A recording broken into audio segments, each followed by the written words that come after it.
What's up, guys? Jagex have dropped some news actually about Vorkath earlier today that I didn't actually pick up on myself. I've only just noticed this myself, and I've checked, and not many other people have talked about it.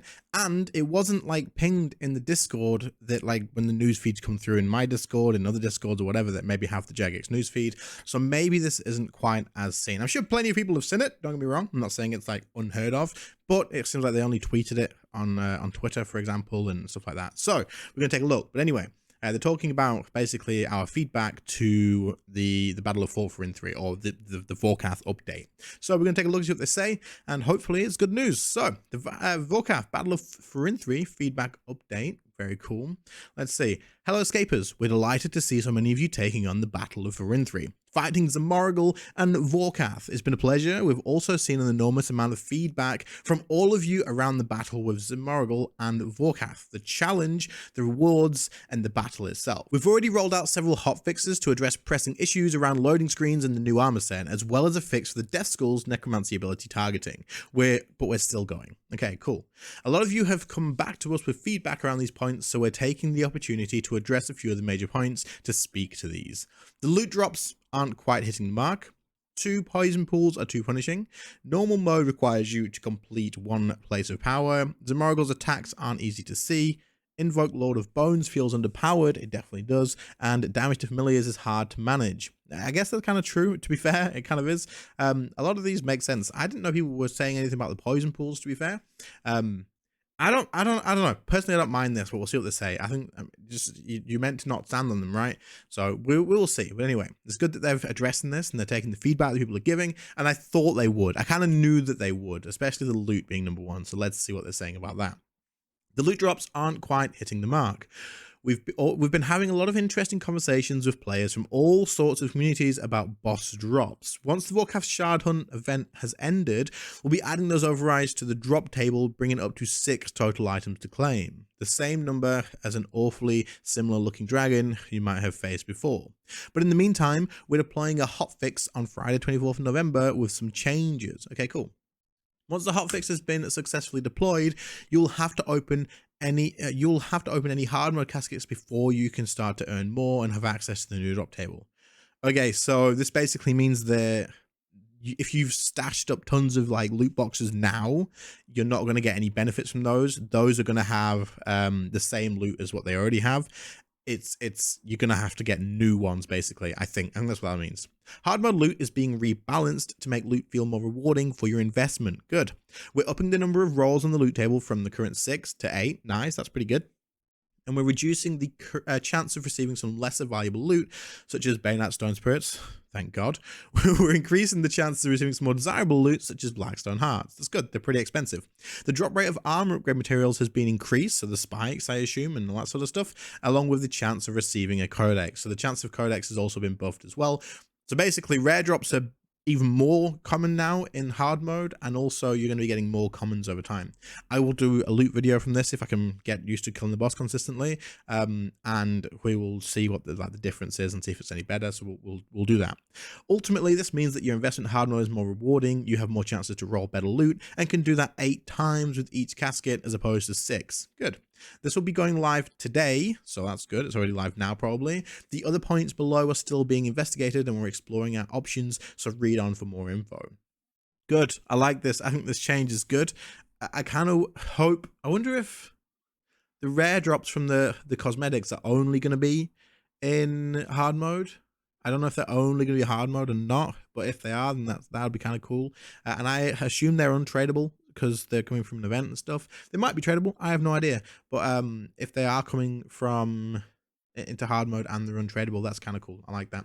Poison pools are too punishing. These things sting her. We hear you. We're going to make some changes to the poison attacks. We're exploring options for how we can make the pools feel less punishing while keeping them a threat. Okay, so they're probably just going to rebalance the damage, or allow it so you can use like anti-poison to reduce it more, maybe, so that you're using some supplies. I guess we'll see what they do with that. I assume they're not going to like reduce how many there is in the room, possibly. I think it's not bad, right? And I'm not really a big advocate for like nerfing the crap out of a boss this early on. People are going to learn it, and I think having a difficult boss in the game isn't a bad thing if the rewards are worth the time and effort. And of course, normal mode still has access to everything on the drop table, so you could always still go for that if you don't want to put the time and effort in to do the hard mode. So I think, I don't know, we'll have to see what they do. Hopefully they don't like just make this like, okay, there's no more poison pools, or there's like half of the amount of poison pools, but we'll see. Normal mode requires you to complete one place of power. Okay, so this is something that I know we've had a lot of discussion with. People have talked to me about this a lot and said I kind of wish that we didn't have to do this. I think it's fine, but we'll see what they say. The undead giant that guards the western place of power, where you face off with Zomorgel and Vorkath, is the point of friction for those of you pushing normal mode. You're overloaded and full of adrenaline, and the big guy's in your way. Okay. We've discussed this point at length, and we want the fast track to Vorkath to be an incentive to push yourself to try hard mode. I like that. Good. If you're more experienced and confident PVMer looking for faster kills. With that in mind, we're keeping the giant where they are, but it's worth noting that we are investigating the undead giant's seeming indifference to the Salve Amulet's item bonus effect against undead, with a fix for that going live on Monday with a system update. So what they're basically doing here is sticking to their guns and saying, no, we want this to be how it is.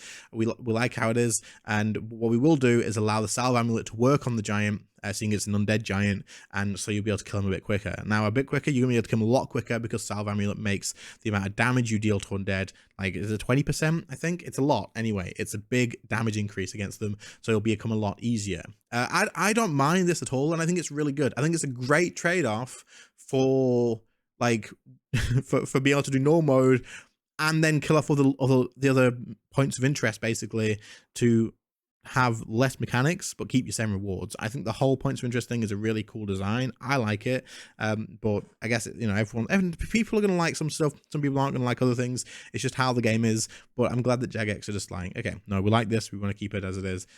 Personally, I think it's fine. But I do like the fact that they are making it so you can kill the thing a little bit quicker because it's an undead giant, so Salve Amulet should work. Zomorgel's attacks aren't easy to see. He's up to no good, but some of his attacks aren't quite signposted, and the damage seems to be coming out of nowhere. We're exploring a way to better telegraph what Zomorgel is going to do. I like this a lot.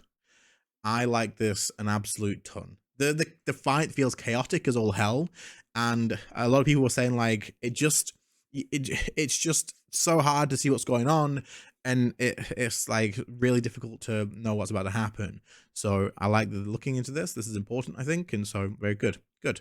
Invoke Lords of Bones feels underpowered. It absolutely freaking does. So this is basically, for those of you that don't know, Lord of Bones is the incantation, and the way it works is it reduces the armor of the enemy that you cast it on.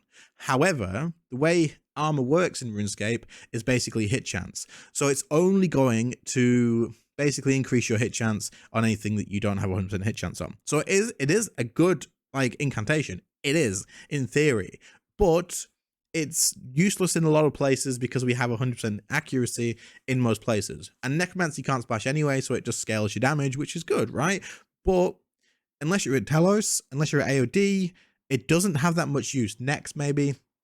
But other than that, your accuracy is usually pretty damn high, and so yeah. But anyway, they're saying we've been taking a look into invoke Lords of Bones incantation and its effect on enemy armor. The changes we're making means that more armor will be shredded from targets with a higher overall armor value rather than a static number. This means it'll have less impact on low level targets with negligible armor values, but the bigger targets will feel its impact significantly more. So this is good. So basically, places like Talos, Nex, and stuff like that with really high armor, it'll apply very quickly. But if it's anything else, then it's not that big of a deal. I think this is fine. Yeah, I mean, I like the item overall. I think on paper it sounds good. It's just that there's not a ton of places that it's really used. You can use it at Zomorgel as well, on Zomorgel, not on Vorkath, but on Zomorgel himself. Damage to familiars is hard to manage. On Monday, we'll be applying an update to hopefully make a more visually cohesive experience. The zonal ice breath from Vorkath will no longer damage familiars if you escape the attack yourself. So that's good. I think that makes sense. Yeah. I was basically going all the way to the back, like early on, to make sure that my familiar wasn't getting hit by this. I said to put this in my normal guide that I did. However, if it's now going to be basically, if you don't get hit by it, your familiar won't get hit by it, and that's perfect way to do it. That's good. I like it. That's brilliant. That being said, this has been a very satisfying experience for us. Seeing so many of you veteran PVMers to newcomers from necromancy take on Vorkath, it has been great.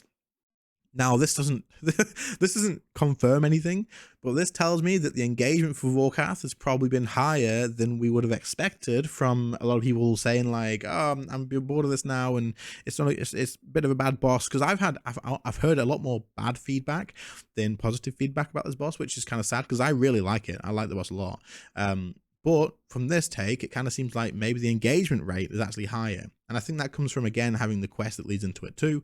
Jagex mentioned that, or JMod mentioned that as well. So yeah, seeing everyone react to the Battle of Forint 3 has been gratifying and has given us more eagerness to make sure that these fixes do what we can to make this a more rewarding encounter for the many more kills in the future.